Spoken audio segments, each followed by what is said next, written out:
पंचकुला में 17 अक्टूबर को हरियाणा सरकार का शपथ ग्रहण समारोह का आयोजन होगा। कार्यक्रम सेक्टर 5 शालीमार के दशहरा ग्राउंड में होगा। कार्यक्रम को लेकर तैयारियां जोरों पर है। एनएसजी और हरियाणा पुलिस के जवानों की टीम पहुंच चुकी है और तैयारियों का जायजा पूर्व सांसद संजय भाटिया ने भी ली। कार्यक्रम में पीएम मोदी समेत कई दिग्गज शामिल होंगे। करीब 50,000 लोग इस कार्यक्रम में शिरकत कर सकते हैं।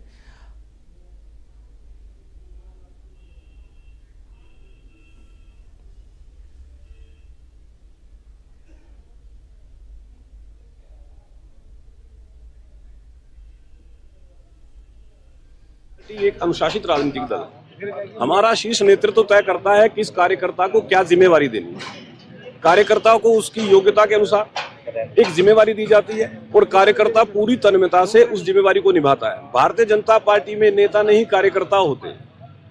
हर कार्यकर्ता को जो काम शीर्ष नेतृत्व की तरफ से कार्यकर्ता उसको निभाता है। अब पार्टी ने एक जिम्मेवारी माननीय अमित शाह जी को दी बतौर पर्यवेक्षक। वो मध्य प्रदेश के मुख्यमंत्री के साथ आ रहे हैं, तो ये एक नेतृत्व के द्वारा दिया गया काम है।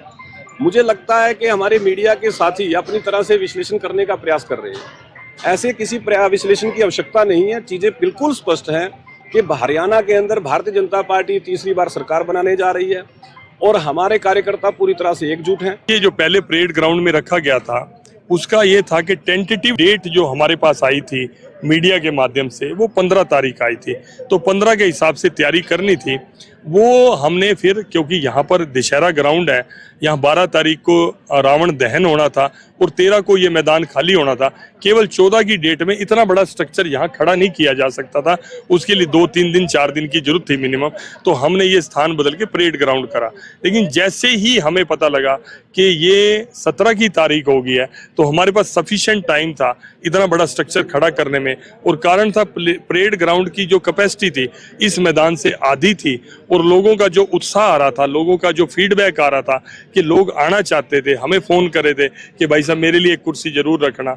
उस फीडबैक को देखते हुए हमें लगा कि परेड ग्राउंड बहुत छोटा पड़ेगा। मुझे तो ये ग्राउंड भी लग रहा है कि छोटा ही पड़ेगा।